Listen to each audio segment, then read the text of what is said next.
And still looking at the latest data now, Nigeria's headline inflation is to 15.15% in December 2025, down from 17.33% in November, and far lower than a year ago, according to the National Bureau of Statistics. The NBS says the drop reflects a new calculation method aligned with international standards. Food inflation also slowed to 10.84%, helped by lower prices of key staples, while core inflation declined, pointing to easing, underlying price pressures across the economy. Yeah, we're all holding our breath, waiting for that data, and we finally have it. Meanwhile, the International Monetary Fund, they've endorsed Nigeria's latest inflation figures, welcoming the 15.15% headline rate for December 2025 and hailing the methodological changes by the National Bureau of Statistics as aligning the country with international best practices. The IMF says the updated calculation enhances data credibility and, if sustained, could help ease the cost of living and support, macroeconomic stability. So yes, big endorsement coming there from the IMF. But let's go deeper now. Seeing that, Nigeria's inflation has suddenly dropped to 15.15%, even though before now we thought November was about 14%. And yes, it's because the National Bureau of Statistics, they've changed the way, inflation is, calculated and measured, for that period. So let's hear now from Dr. Ayo Anthony. He's the head of Department Prices and Trade Statistics at the National Bureau of Statistics. Great to have you in the show, sir. Good morning. Good morning, and thank you for having me. Fantastic. It's great to have you. So, definitely a lot of debates out there right now, because in our minds, the inflation numbers for November, that was about 14%, but that changed to 17%. Then we now see December at 15%, which should be higher than the 14%, but there were changes. But let's start simple now. What exactly did the NBS change in the way Nigeria's inflation is calculated to have that change for November, then 15% in December? Okay, thank you very much for inviting NBS to come and clear some issues related to December inflation figure. Now, one thing I want our audience to know is this: there is no significant change in the methodology for computing the consumer price index.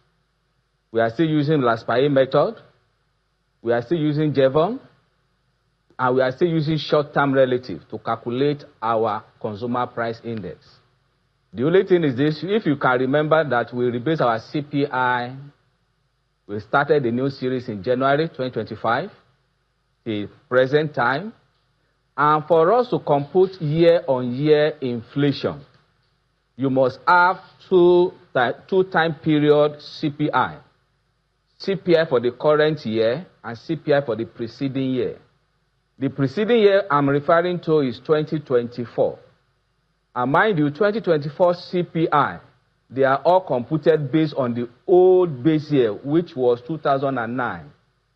Remember, we started the new CPI with 2024 base year, January 2025. Now, for us to come up with year-on-year inflation rate. Now, what is inflation rate? Inflation rate is the persistent increase in general price level.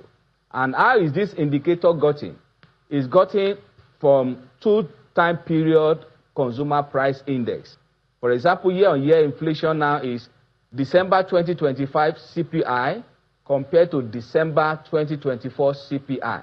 And I told you December 2024 to January 2024 were all based on 2009 base year.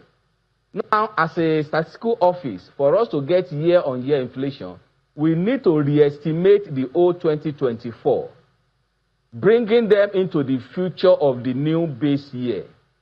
And to do this, there are two approaches. You either use a single month index reference period or a 12-month index reference period. Before now, NBS has been using a single month index reference period, and not just Nigeria alone. South Africa uses a single month index reference period. Kenya also used a single-month index reference period. So that was the single-month reference period we used to re-estimate January 2024 to December. And that led to December equals to 100. Now, if we are to continue with that method, December 2025 inflation will have reported an artificially high inflation. I use the word artificially high. Not inflation. When you say artificially, sorry, when you say artificially high, can you give me a number for this, artificial number that would have come out? Okay. Recall I said in our old method of re-referencing, December 2024 was equated to 100. The CPI of December 2025 was about 131. If you find the percentage changes of these two times CPI, you will be getting about 31-point-something% inflation rate. That's what I mean by artificially high. How can we say inflation in December is 31-point-something% when November was 14.45? The country is not at war. There is no disaster. There is no any external or internal shock that will have warranted 100% shift in inflation rate. What led to that is the methodological issue, where which we equated December 2024 to 100 as an index reference period. That is what I mean by artificially high, not structural inflation. So to minimize that artificial hike and to correct it immediately, according to CPI manual that we use, we don't just do things without following due process. The constitution for CPI computation is embedded in 2020 Consumer Price Index Manual, authored by IMF and also ECOWAS Harmonized CPI Manual. In these two manuals, it is written there that your index reference period can be maximized. Maximize means you can move from 1 month index reference period to a 12-month index reference period, so that all this inconsistency and cyclicality that we are about to enter will be minimized. And that is what NBS did. We used 12-month index reference period to get a linking factor that we use to re-estimate January 2024 to December 2024. With that methodology for re-estimation, December 2024 index is no longer 100, but 113.9. What is equal to 100 now is average, 12-month average of December equals to 100. Instead of a single month, December equals to 100 for 2024. That is what we did that generated 15.15% inflation in December 2025. All right, definitely. Thank you for helping us paint that picture here. But, with this drop, and you did talk about if this wasn't done, then we would have had an artificial spike of over 30% for December. But given the whole methodology change and all of that, should Nigerians see this as, real relief or mainly a statistical reset at this point? Thank you very much. Now, I can't say real relief. The data should speak for itself. What is the meaning of 15.15% inflation rate? That is what I will answer. Compared to 17, because if you go to the figure we released yesterday, November, based on the new methodology, is no longer 14.45, but 17.3% as of November. But December now is now 15.15. What it means is this. Average prices of goods and services in Nigeria is increasing by the size of 15.15%. That does not mean average price of goods are coming down. And let me tell you one thing, please. Immediately we have a positive inflation figure in economics. Mind you, inflation means persistent increase in general price level. So when I say inflation figure is 15.15, it means that there is increase in general price level by 15.15%. That is the meaning. So meaning that prices of goods and services are still on the upturn, on the average. I choose my word on the average. Yeah, truly some items, their products, their prices are coming down, like farm produce. Yeah, most especially food items. However, there are some like services, imported goods, that their level are still upturn.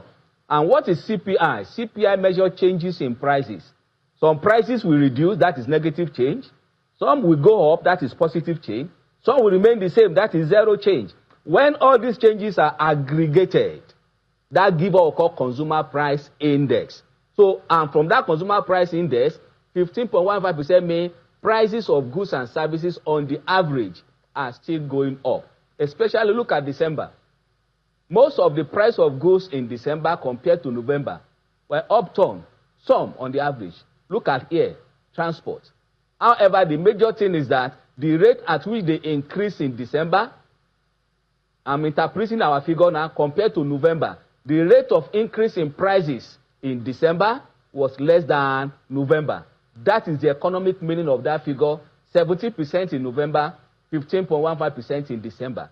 Prices are on the upturn, but the rate at which they are increasing at a decreasing rate. Right. So is it safe to say that if a Nigerian goes to the market right now, you might not feel a 15% inflation rate if you go to the markets right now? It could feel more to you. Thank you. Now, that is another. There are two variables that determine living standard. People have been saying we are not feeling the inflation figure reported by NBS in their pockets. Your pockets can only feel the inflation rate if two things happen. Number one, if prices of all goods and services return back to the level they were before the structural changes that made prices of goods and services to skyrocket in Nigeria. Remember, there were some structural changes in the economy, the removal of fuel subsidy, exchange rate unification. These two macroeconomic changes greatly affected prices from 2023, 2024. Yes. Now, before we can say people are feeling the impact of inflation deceleration now, two things must happen. It's either prices go back to the level they were in 2003 before the structural change, which is not visible because in this side of the world, price of goods and services are sticking downward. Another thing is that the income level must increase by more than the proportion of the increase in average price of goods and services. That is when people can now say, okay, we are not feeling it. But when prices of goods are going up and income is not going up by the same proportion, you don't expect any dramatic change. Another thing I want Nigerians to know is this. The figure we are computing now is based on 2024 base year, not 2009. I want to let you know through this medium, the inflation we are even reporting now shows greater inflationary pressure than the old one. Why? We are comparing price in 2025 to 2024, just 1 year lag. And we are reporting 15% for December.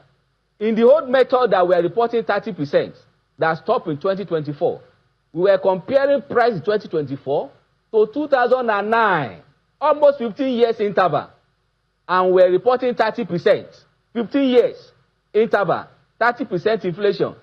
Now, January 2025 to 2024, just 1 year interval, 15%. Tell me, between these two, which one shows greater inflationary intensity and pressure? Right. The current one. So we should not just be looking at, inflation is not looking at the magnitude, it's relativity. 15% now, inflation, when the base year is 2024, my brother, is higher than when the base year was 2009, and we're reporting 30%. This is a technical thing that people don't understand. They only look at the figure absolutely. They fail to know which base. When you hear inflation, people ask, what is the base?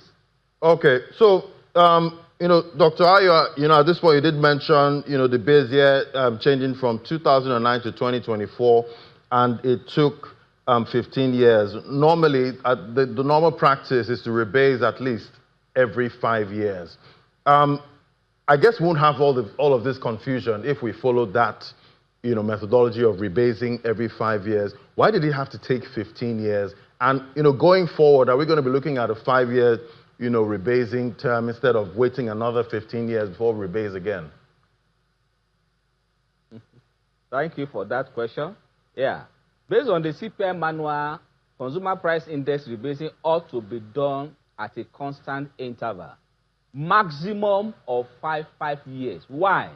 So that the consumption pattern you capture from your expenditure survey will not be too much. Because when the year between a rebase CPI and another one is too much, like the one we did in 2025 now, we have over 400 new products in our basket. That made the new basket to be significantly different from the old basket. What made it to be like that? Because of the time it took us to carry out another household expenditure survey, which is the primary survey needed for the rebasing of CPI. So my advice is this: the exercise is highly capital intensive, you need to carry out expenditure survey for 12 months across all states of the Federation and FCT. It's highly capital intensive. So because of finance and capital constraint and other factors, the Bureau couldn't do it. But thank God for the one we did in 2024 that produced this. And I want to believe from now, the Bureau have learned a lesson from this, that rebasing should be done at the regular interval. If this is done at a regular interval, the problem we enter into that we corrected now with the support of our technical partners, IMF and others, we will not have entered into that challenge. But I want to believe henceforth, the Bureau with the support of government and other stakeholders like you can come into the Bureau to support this statistical process that is highly capital intensive. Another rebasing is due by 2027-2028. I believe by then, the form will be readily available for the office to carry out another consumer price index rebasing. Right, and talking about funds at this point, very quickly now, what's the figure like to actually get this rebasing done at the time due, 2027-2028? What figure or estimate are we looking at? Thank you. I may not be able to give you the figure now because the what was spent how many billion for naira rebasing cannot be used. Cannot be used for this one because of the inflationary pressure. But I know it's capital intensive. Okay, no problem. We'll remind you when the 5 years reach, we'll remind you that please help us rebase now so we don't have the same issues we had before. Thank you so much. It was great having you, Dr. Ayo Anthony, Head of Department for Prices and Trade Statistics at the NBS. Thank you so much, sir. Thank you for having me. I'm glad. Thank you.